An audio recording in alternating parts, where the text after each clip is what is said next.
It's the Locked On Podcast Network, your team every day. You are Locked On MLB, your daily MLB podcast, part of the Locked On Podcast Network, your team every day. Hello, baseball fans, and welcome to Locked On MLB, part of the Locked On Podcast Network, where it's your team every day. This is the daily podcast where we talk about all of Major League Baseball. I am your host, Paul Francis Sullivan. Please call me Sully. On today's episode, we are bringing in a historian, heck, a PhD, all the way from the great state of Vermont. It will be Clayton Trutor, who is the author of the book Loserville. We're going to be talking about sports in Atlanta and, well, sports in more of a broader sense. It's going to be an interesting conversation about an interesting book, an interesting topic with an interesting person. Heck, we got ourselves an interesting show, which is available on the free and easy-to-use Odyssey app. We're also available wherever you get your podcasts. And if you have a smart device at your home or in your car, be sure to tell it to play podcast Locked On MLB or check out some of the other great shows on the Locked On Podcast Network, including Locked On Fantasy Baseball with Scott Cullen. You can follow us on Twitter at Locked On MLB Pods. Same handle for Instagram. I'm your pal Sully. I'm at Sully Baseball on Twitter. Sully Baseball Podcast on Instagram. And remember, you can now watch us on our YouTube page, which is, if you're watching me right now. Please subscribe, please like, and tell people to follow the show on YouTube, where you can now see us talk, not just hear us talk. But we're still available on all the platforms you want. Okay, let's get all this out of the way. Coming aboard, a PhD, a professor, and a professor of history at Norwich University in Northfield, Vermont, and the author of the book Loserville. Welcome to the podcast, Clayton Trutor. How you doing, buddy? Doing great, Sully. Thanks for having me on this evening. Absolutely. So you are in Vermont. You are in New England. Yes. Are you a native New Englander yourself? Yes, I grew up in Vermont. I was educated in Boston and got a job back here, and here I am. All right. Well, as a native New Englander, I saw that you wrote a book called Loserville. I thought, oh, no, come on. We've gotten beyond that, haven't we? But it is about Atlanta and the Braves. Now, at first I thought, well, you're a native New Englander, you're writing about the Braves. I thought maybe it was about the connection with the Boston Braves, the other team that played in Boston until the early 1950s. But this is actually a case study about Atlanta, the Atlanta Braves, and how they, I guess it's their origin story. Tell us a little bit about the book Loserville. Well, it started out in graduate school. I went to graduate school at Boston College, and I'm a historian of American cities, and I was looking to write a story about the impact of professional sports franchise relocations and league expansions on cities, whether it was economically, politically, culturally. And my advisor suggested I pick a city which is emblematic of what had happened more broadly with all of the expansions and relocations of sports franchises in the second half of the 20th century. And I chose Atlanta. I had no particular connection to the city. The reason I chose Atlanta is because Atlanta, in many ways, invented the modern business model for pro sports, in the sense that Atlanta lured a series of pro sports franchises. In 1965, there were no major pro sports teams in Atlanta. By 1972, they had teams in all four of the major professional sports leagues. And Atlanta did this by making generous civic investments in professional sports stadiums, what became Atlanta Fulton County Stadium and what became the Omni Arena. And by doing this, Atlanta lured a bunch of teams very quickly to the city. And many other cities since then, whether it's San Diego or Tampa or cities across the nation's south and west, have adopted this model too. The problem is, in Atlanta and in many of these other communities, things didn't turn out quite as they anticipated. In Atlanta, they expected these teams to be out-of-the-box successes with broad popular support and also success on the field. Certainly, the success on the field didn't happen. For each of these teams, many of which had new ownership groups, success proved long in coming. Pro sports proved a much harder business than many of them anticipated. At the box office, most of these franchises struggled as well, too, as the team struggled to develop a local identity and a local fan base. for people who were already living in Atlanta. Many of them had pre-existing sporting interests, whether it was college football or auto racing, or many of them had been minor league baseball fans, or even pro wrestling or golf. There was a whole broad local sporting culture that existed before the big leagues, and it didn't simply disappear because there were teams with Atlanta across their chest in the major leagues. At the same time, many of the residents were also transplants from other parts of the country. Atlanta has a huge community of people from the North, from the Midwest who've relocated there because of jobs moving down there. Many of those people retain their historic connections to teams from Chicago or New York or Boston or wherever they were from. So the Braves were in many ways, the Braves as well as the other franchises, the Falcons of the National Football League, the Flames of the National Hockey League, and the Hawks of the National Basketball Association, none of them were able to very quickly develop a strong core of support. So in many ways, this is a cautionary tale for cities looking to get into the major leagues, that it's not a magic bullet of success simply getting teams in your communities. Eventually, these teams have become more successful.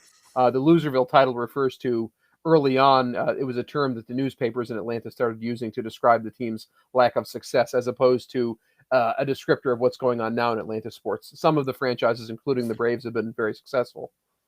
Well, it's funny that you say it's a cautionary tale, and I see it as a tale that no one heeded caution to, because I remember there was a long period of time where there was no expansion. We're right now in the Mm-hmm. longest period without expansion since the first one. Mm-hmm. The last expansion was just before the 1998 season when they expanded Tampa Bay and Arizona. And since the first expansion, which was 61 and 62, there was an American League and a National League expansion in each of those years. This is the longest we've gone with this same number of teams.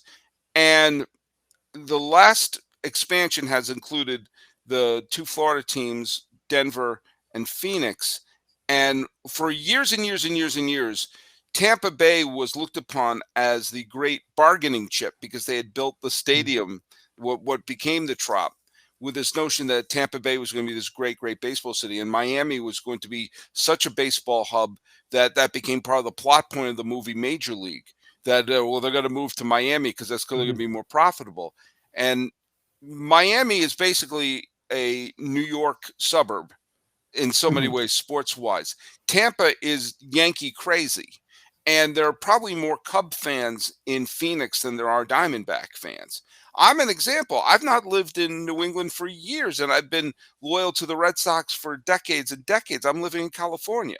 People cling to that identity in the way that, like growing up in New England, there would be like Irish families and Italian families and Polish families that were holding on to their roots. That this is a way of holding on to your roots if you move elsewhere. If you're holding on to, oh, I'm never letting Mm-hmm. go of the Cubs or the Phillies or the Red Sox or the Mets or Yankees or whomever.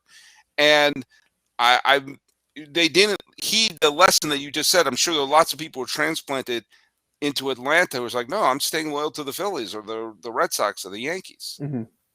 Yeah, certainly that's the case. I mean, I think in some ways MLB is ahead of the curve on this issue. They expanded so rapidly, so quickly in the 60s and 70s that I think in many ways people in other communities, civic leaders got to see what was happening.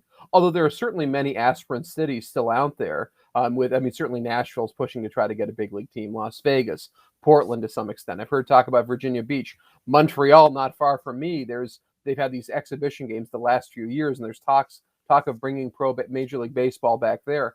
I question how successful that would be. I mean, in the latter years, the Vermont Expos, who were the single A team, often drew as many fans as the Montreal Expos did in their later years here. There were plenty of nights where the single A Expos would draw 5,000 people and they draw 3,500 people to Olympic Stadium. So I don't know how it will work out. I think there are a lot of circumstances that led to that. I mean, there was the period of time when Major League Baseball itself owned the Expos, and it was a fiasco. And then there was also, I've been to the Stade Olympique in Montreal. It's way, way out from the heart of the city. It's not the easiest place to get to, and it's an eyesore. It's a dump. Mm-hmm. You'd have to be a rabid fan. You're not going to find a bigger baseball fan than me, and it was tough for me to watch that team. And that was a pretty decent Expos team in the mid 1990s that I saw. It's interesting. I think that one of the things that led to a lot of the franchise movement and expansion in the 50s and in the 60s was the fact that the population of the country was moving, and there were areas of the country that were beginning to thrive in the post-war years. And you saw there was some flight from the suburbs, but there was also a uh, the the geographically relevant cities of 1901, which is what the National League and American League was Mhm. completely, for the lack of a better word, stuck in up until the early 50s, did not reflect the fact that there was population change. There were other cities that were growing, and it was also easier to get there. I mean, there was one of the reasons why there was a major league team in the Pacific Coast, along the Pacific Coast, was the fact it would take too long to get there, and now you could fly. I was reading through. I'm working on my book about the 1972 World Series. I'm reading way too many books about Charlie Finley. This is one by Bill Libby that was written in the 70s. And when Finley took control of the Kansas City A's, he tried to move to every city except Kansas City. And like, he tried to work out deals with Louisville, he tried to work out deals with Dallas, Seattle, San Diego, and one of the cities he really was pushing hard to move the team to was Atlanta. Oh, absolutely. I mean, he picked the location where Atlanta Fulton County Stadium is. He visited in 1963 and toured the city with the mayor and looked at the interstate interchange known as Spaghetti Junction in Atlanta, Mhm. where 32 lanes of interstate come together. And he said, put a stadium there and you're going to get a major league team. The problem was the city owned this. It was supposed to be land used for affordable housing. The city changed that very quickly, sold the land to their stadium authority, and plopped a stadium there. How The often does that happen? I mean, we're seeing this happening in Oakland. Heck, right down the street from where I am right now. If you go down the 110, you're going to go past Chavez Ravine where the Dodgers played, where they completely bulldozed a community, It's the exact same A story. Yeah. Mexican American community, to build a stadium because the O'Malleys didn't want to play in Wrigley Field, Los Angeles. It's the exact same story. It's the same thing just a few years later happening again. Cities using their powers of eminent domain to try to push these dreams of stadiums into place. And a lot of people get hurt as a result of it, as they did in Los Angeles, as they did in Atlanta too. They never really built up that area in terms of affordable housing. And you ended up in many ways with some very impoverished neighborhoods Right. surrounding the stadium that was surrounded by parking lots. And it And they never left really it turned. anyway. Yeah, exactly. They left it anyway. I was at the TED, which was the stadium that was built for the Olympics, and the Olympics is a whole other scam. Yes. But they built the stadium for the Olympics, and the Olympics were in '96. They moved in. They transformed the stadium into the baseball only Turner Field in for the '97 season, and they left for, what was it, the 2018-2019 season? They left 2017 they left. 2017. Yeah, Yep. even so, they were there for, what, 20 years. There you go, boom. Yeah, they've and gone and, through and three a stadiums in perfectly 50 good years. stadium. It was a great stadium, Turner Field. Yes, which was very different. Atlanta Fulton County Stadium was not a well-built stadium. If you compare it to a lot of other stadiums in the South and Southeast, um, the Superdome was the showpiece for New Orleans. The Astrodome was a showpiece for Houston. The stadium itself was as much a big deal as getting a team, that it was this representation of the city being a major significant place. In Atlanta, it was really about getting a team. They plopped Atlanta Stadium together, which later they started calling Atlanta Fulton County Stadium. They plopped it together in 51 weeks. The city owned it, didn't do a great job managing it. Within 10 years, it was starting to show a lot of wear. And within a decade, it was being called the dinosaur on Capitol Avenue by the local press because it was in such bad shape. And also the stadium was empty much of the time. You know, one of the things you alluded to in the earlier segment was the fact that there was almost a municipal pride that some of these cities were emerging, especially in the post-war years, to say, "Hey, we are a major city," and having a major sports team was kind of the cachet of, we're a city that is a thriving metropolis and all this other stuff, and being able to have a major sports team there was a way to show off that your city is thriving, and it became almost a status symbol more than anything that is economically responsible to bring a sport into your city. Absolutely. There was a mayor in Atlanta named Ivan Allen who was a very successful mayor in many respects. one of his successes was certainly bringing big league sports to town. When he ran for mayor in 1961, he ran on a platform called Major League Atlanta. He wanted Atlanta to become a pro sports town. He proposed building an arena. He proposed building a stadium. He only really gets the stadium done. The arena, Omni Arena, comes a few years later as a result of a different process. But Ivan Allen from day one is pushing to make Atlanta a major professional sports town, and he's very successful at it. Ivan Allen had been the head of the city's Chamber of Commerce, and the entire business community got behind him and pushed for pro sports in the same way they would for luring a factory or the branch plant of some large corporation to town. Atlanta had been very successful at that for many years, and they, in many ways, took the hype machine they already had going and used it to bring big league sports to town. And many other chambers of commerce looked at this, particularly in San Diego and then in the Tampa Bay region, and followed this model in many respects to bring teams to their town, and enjoyed similar successes at least getting teams on the ground there. It's so funny that the Federal League that was formed in the 1910s to be a third major league to challenge the American League and the National League folded, and they essentially sued Major League Baseball or the American League and National League. There was no entity called Major League Baseball at the time, and for basically forming a monopoly. And that's when the famed antitrust exemption came for baseball, which they have clung to like a koala hanging onto a branch. And almost every form of expansion of baseball seems to be tied with protecting that antitrust exemption. There was going to be a third major league that was being formed in the early 60s because there was this void of cities that did not have a major league team, including New York, because the Giants and the Dodgers moved. And even though the Yankees were still there, there was a whole population of fans who were not going to adopt the Yankees. And so they knew a new league with a flagship team in New York, plus teams in, I forget all the cities that are there. I'm doing this off the top of my head. It ends up being all the cities that they expand to. Virtually everyone except Buffalo. Buffalo was the one, but everyone, Toronto, Denver, Atlanta, Washington. Washington. I think Houston was one. I think there's Dallas Fort Worth. There was certainly one in Texas.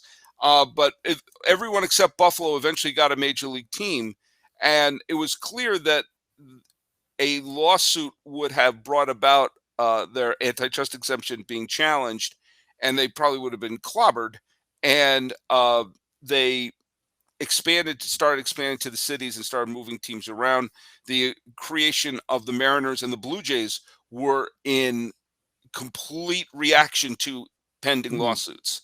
Now, I wonder, because they did expand into the Mets were created. The initial teams were the Mets, the Angels, the Astros, and it's very confusing because the Senators moved to the Twins, but they created a new Senators team. It's all a mess. But let's say the new markets they created were the second team in New York, Minnesota, Houston, and the second team in LA. And then when they expanded again in '69, it was Montreal, Seattle, which ultimately that was the Pilots who became the Brewers, which is a whole different thing. Yeah. And which tied to the Braves because of the Braves leaving Milwaukee.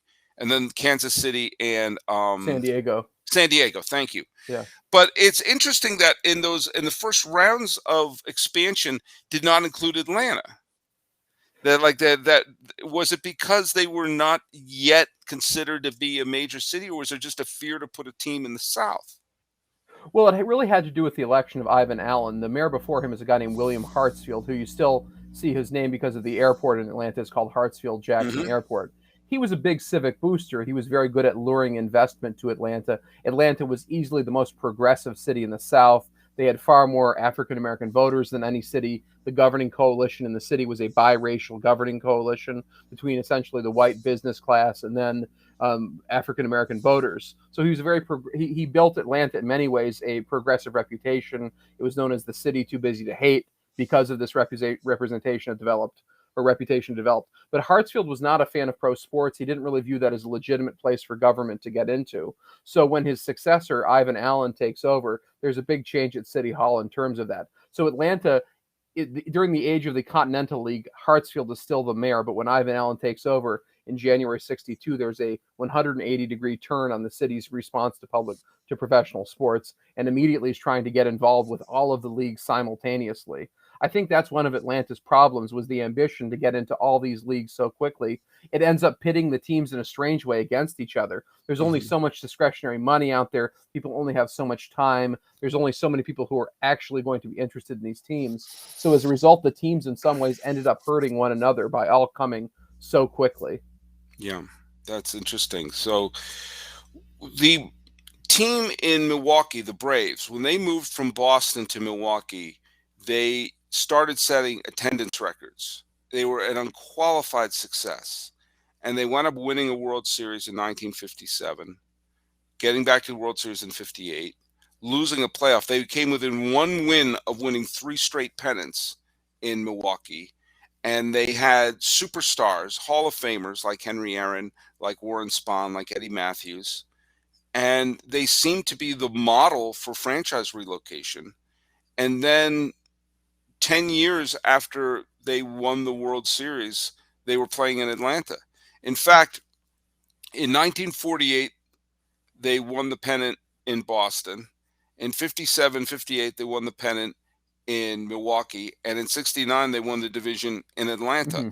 It's amazing how fast the Braves went from being the greatest model of franchise relocation to a vagabond franchise heading down, a carpetbagger franchise heading down south. Was that the lure of the city, or was that a disaster in Milwaukee? What happened there? There's a lot of moving parts there. I think the essential part to it is a change in ownership. A guy named Lou Perini, who had been a construction magnate in Boston, had owned the Braves when they got to Milwaukee. Eventually, he's getting older. He sells the team in 1961 to a group of essentially the sons of wealthy industrialists from Chicago. They come to be known as the Rover Boys, this group. And they want to do in many ways what the Green Bay Packers did. They want to sell stock in the team. They form a corporation called the LaSalle Corporation that begins to sell stock. It doesn't go as well as it did for the Packers, where the Packers had no trouble selling stock to their community. And they start looking for greener pastures. And they look to Atlanta, especially once they get boxed into the north by the Minnesota Twins, which takes a lot of their affiliates away in terms of radio affiliates, television coverage. They're obviously hemmed in on the south with the 2 Chicago franchises, but having that to the north is another issue for them. They look to the southeast, where there's no teams between Texas and Washington, D.C. They have 8 states to work with that will basically be their markets. They get very generous offers for a new stadium from the Atlanta people. They get an offer of this massive television and radio deal from WSM in Atlanta. And it's just such a fantastic potential deal for them that they end up signing the papers and agreeing to move to Atlanta. Milwaukee fights it and gets a 1-year injunction against their relocation. So the Milwaukee Braves have to play a lame duck year in Milwaukee, drawing peanuts to the stadium. Coca-Cola secretly, the Coca-Cola bottler in Atlanta is a guy named Arthur Montgomery. He secretly pays the Braves basically their finances for the 65 season to make up for their losses, to keep the ownership there happy and keep them happy with Atlanta. And when the injunction ends, they finally move to Atlanta in 66. But it's a very long, drawn-out legal battle. There are several members of the Braves, African-American members of the Braves, who don't want to move to Atlanta because of the reputation of the South with Jim Crow and everything. Hank Aaron's among them. He's a guy who'd grown up in Alabama, and he'd built a wonderful life for his family in Milwaukee and was very hesitant, at least initially, to move to Atlanta. The civic leaders in Atlanta bring him down. They show him the city. They show Atlanta being more progressive than a lot of the other southern cities. He ends up getting in tight with many of the city's black political and corporate leaders, and they convince him that Atlanta is a more favorable location than he had initially thought. And winning Hank Aaron over in many respects helps win the team over, that he was willing to move to Atlanta after his initial hesitance. There are several other African-American players in the Braves who also expressed hesitance about moving to the South in this time period. Well, I mean, it's amazing. I love thinking about the what ifs and how fragile history is. That one tiny thing here or there can create a chain reaction and completely obliterating the reality we now know. If Atlanta had a different mayor in 1960 or 61, if Hartsfield wasn't the mayor then, chances are they expand into Atlanta, and the Braves are probably still in Milwaukee. Yeah, And absolutely. maybe the Pilots are still in Seattle, or maybe they don't expand into Seattle that year. Maybe they expand somewhere else. But I mean, that's one of the many things I'm reading about about Finley is the formation of the Royals was in response to him moving the A's to Oakland. I mean, there are all these things that are interconnected. So the Braves move, and they move into what becomes known as Fulton County Stadium. Was there ever a moment where the Braves looked like they were going to leave there? I mean, it seems like, so many ways it seems so crazy that it took so long to get a team down there because, as you said earlier, one of the things that made the Braves popular eventually was obviously the Superstation, and TBS made the Braves kind of the home team for a lot of people who had basic cable, but it also was the team of the South. I've been to an Atlanta Braves game in the 90s when they were in the middle of their great run. Mm-hmm. And I saw a remarkable game. The one game I ever saw at the TED was in early 1998, and it was a pitcher's duel between Greg Maddox and Kurt Schilling when Schilling was with Philadelphia. Oh, And wow. the game was under 2 hours. I think Philly won 3-1 or something like that. It was two aces throwing laser beams, and it was one of the most remarkable games I've ever seen pitch in my life. But they went from the place being totally empty to everyone doing the tomahawk chop and screaming for the Braves in the early 90s. But was there ever a point where they were going to look for greener pastures and find a fourth city for Yes, this Braves team? after the 1975 season, it almost happened. The title Loserville comes from a series of columns during the 1975 season about Atlanta's failures on the field and at the box office. The term really isn't referring to what's happening now. It's really a reference to the 60s and 70s Yeah. time period. And sports writers started using this, not just in Atlanta, but you saw there was a whole article in Sports Illustrated in 76 called Loserville as well about this phenomenon. The Braves drew just over 500,000 fans in 1975. They barely outdrew the Giants, who were also in serious trouble in this time period. They were about to move to Toronto. They had a deal to move from San Francisco to Toronto after the 75 or 76 season, and that move ending led to the formation of the Blue Jays to avoid a lawsuit. Well, there's a lot of talk that Atlanta and Toronto were very close on a deal as well. There was talk about them moving there. There was talk about them moving to New Orleans. Before Ted Turner bought the team, there was talk of them playing half their games at the Superdome and then playing half the games in Atlanta and possibly eventually relocating to New Orleans. But Ted Turner ends up buying the Braves essentially on the installment plan. The owners didn't necessarily want to move the franchise again so quickly, so Turner agreed to pay them $10 million. $1 million a year for 10 years. And he was essentially looking for permanent programming for his WTBS Superstation. Right. And he, from 73 onward, his station, which was then called WTCG, was showing a lot of Brave games every year. But all of a sudden, he starts showing basically every Braves game as a result of this. Mm-hmm. And this need for programming on his part basically saves the Braves for Atlanta. He's willing to go through several years of very poor attendance. I mean, the Braves don't draw 1 million fans between 71 and 79.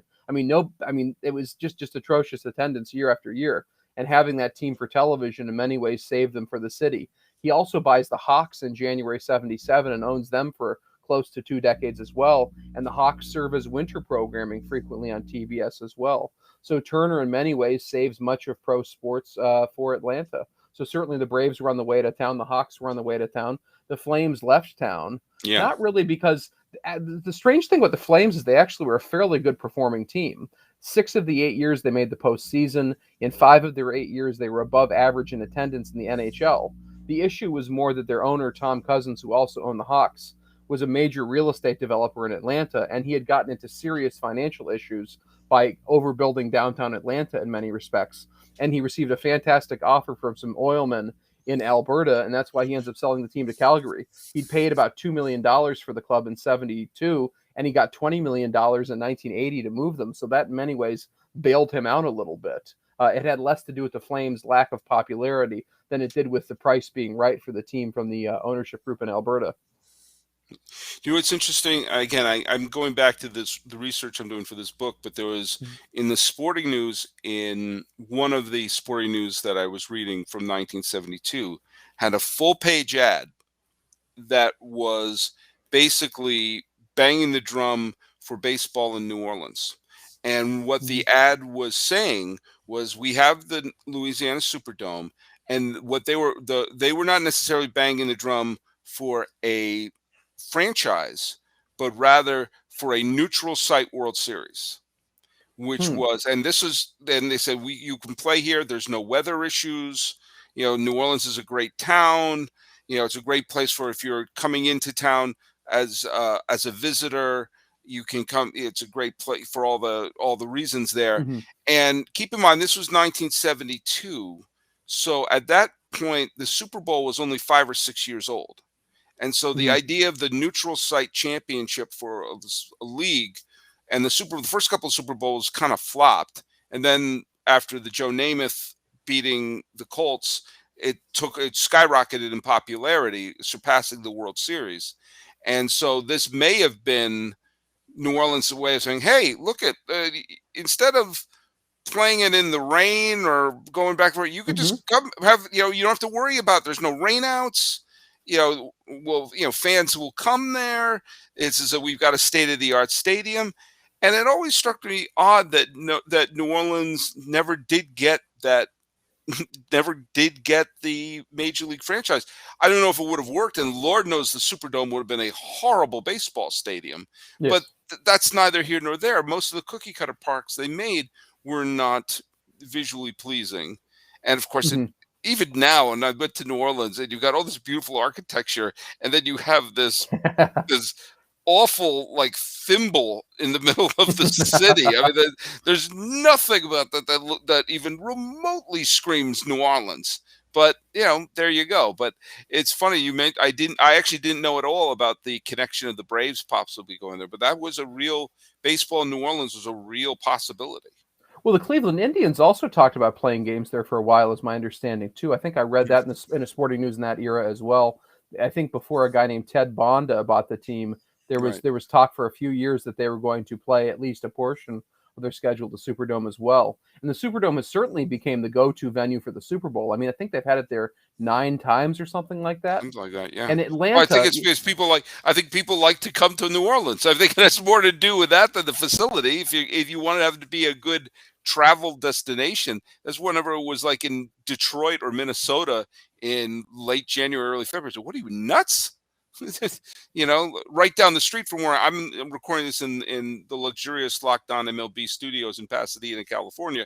And the Rose Bowl for years and years was a go-to destination as well. Though now it's probably going to be the new stadium. The big monstrosity they just built mhm. will probably be it for a bunch of years. But yeah, that's New Orleans. It's interesting.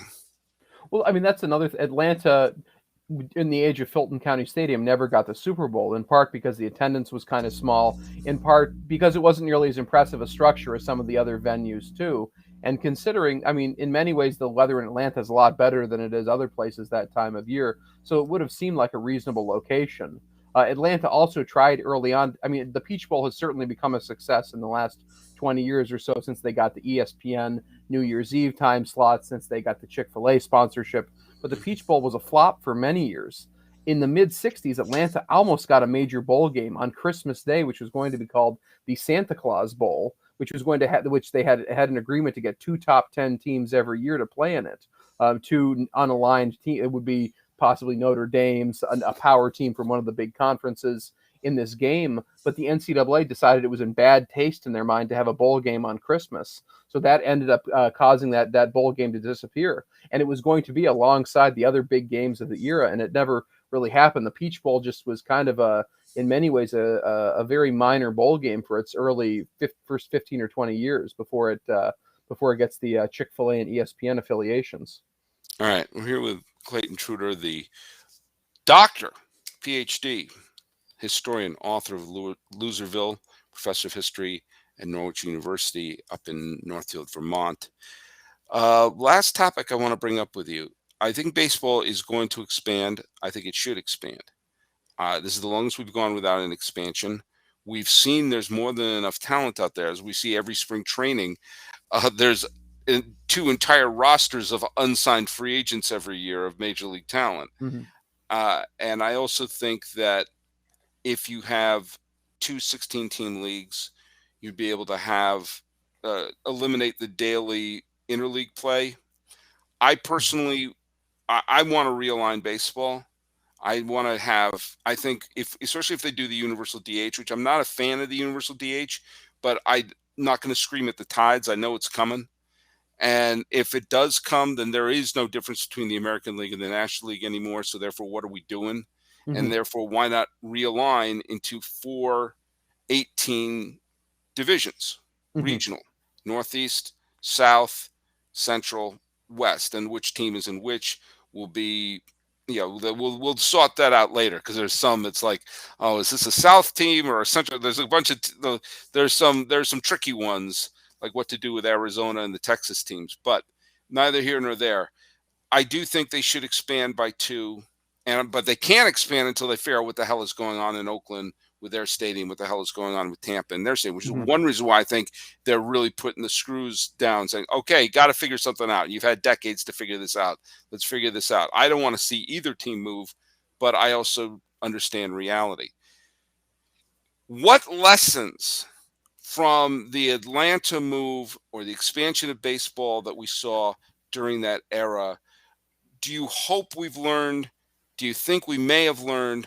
Or do you think we've completely, we'll just have history repeat itself in terms of the negative aspects of this? And what are the positives that you hope they emulate? I think the most important thing is that if a city seeks out pro sports franchise, whether it's baseball or otherwise, it should be simply for the reason that you want a team in that sport because there's interest in that sport, not because it's a source of civic prestige, not because it's going to make your city a national city. I mean, certainly your city's name will get mentioned more in the newspaper as a result of it. But I think having grand dreams built around those kind of non-sporting functions is a great way to get disappointed. If you want to invest in a pro sports team, those investments should be simply because there's a large number of people who want to see that particular sport in your community. And to me, I guess that's the biggest lesson. If you want sports to serve a purpose other than simply entertaining people who want to watch spectator sports, you're setting yourself up for grand disappointments. I think the one example I've seen, and I saw this up close, of a sports team being there to put a city on the map that worked were the San Jose Sharks. I think and the Sharks have become a very successful team in San Jose. And, I lived in the Bay Area for a long, long time. I was there for the first years of the Sharks. And calling them San Jose, not San Francisco, not Golden State or anything like that, it's San Jose, a city that most people knew from a Dionne Warwick song when she couldn't find the damn place. And I think that there was a tremendous amount of city pride that they had a team. And I remember the build-up to the Sharks' first game in 90. It was they played their first year in 91. And they had the San Jose Mercury News, the big newspaper we had in the Silicon Valley, had all these articles explaining how hockey is played. Basically saying, we have a team. Now, this is the sport. And as it turned out, the Sharks have become very, very popular in the Bay Area. And certainly when I used to work in the tech world, it became a big team to have corporate events at, and they were big. There was always San Jose, there was the HP Pavilion, and I worked at HP for a while. And then later it became, I forget, it was the Compaq Center, then it became I forget, I forget which big, gigantic, high-tech conglomerate bought it, the naming rights. I think it's, is it I can't remember. It doesn't matter. But the fact of the matter is, that was an instance, I think, where it was important to put on the map because San Francisco gets all the attention. Oakland is the insecure brother, but San Jose was the man in the iron mask, was the city that no one even knew. It was hidden down at the bottom. It was a big suburb, and putting San Jose on there as a major city, at least for the NHL, was really important for that city. Now they've had images of moving the A's there dancing in their head, but there's a whole complicated, just spaghetti mess of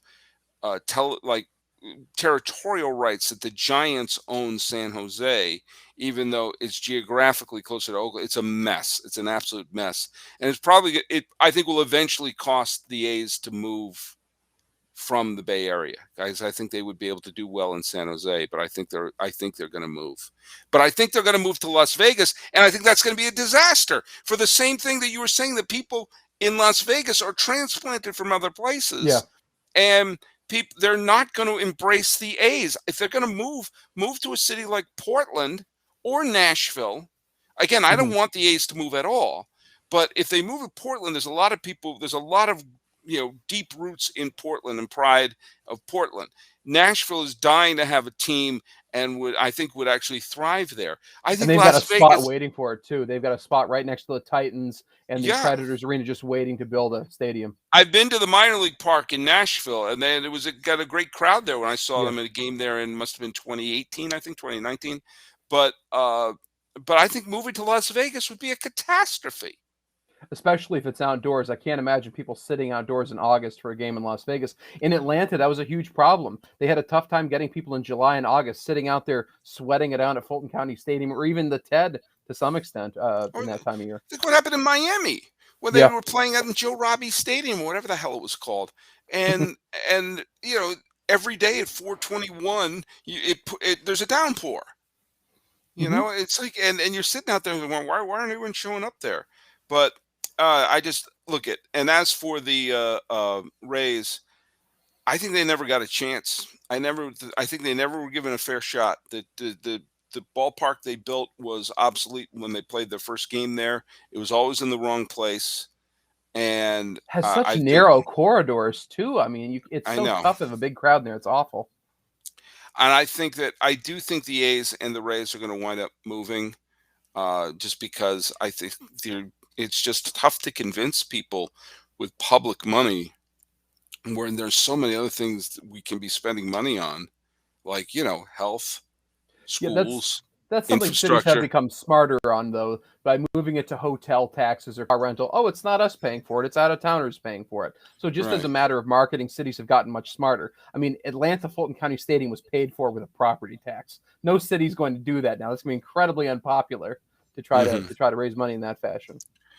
Well, I hope they've learned from it. And I hope they're reading Loserville. I hope every owner is going to read Loserville and hire you as a consultant. I hope each major league team hires you just for $100,000. So that'd be what, $3 million a year. And then, think about what that could buy you in Northfield, Vermont, in terms of a nice quite townhouse. A bit. I'll kick you 15% of it if That's all I'm asking. That's all I'm asking. Well, Clayton Trutor, tell people where they can follow you and buy your book.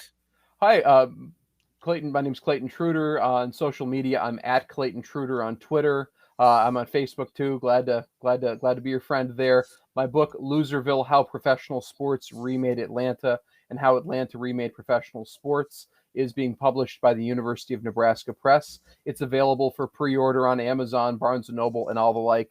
It officially comes out in early 2022, but is available for pre-order from all your well-known online book retailers. And thank you so much for having me on. It's been a genuine pleasure. Absolutely. And you can follow us on Twitter at LockedOnMLBPods, just like it says below there.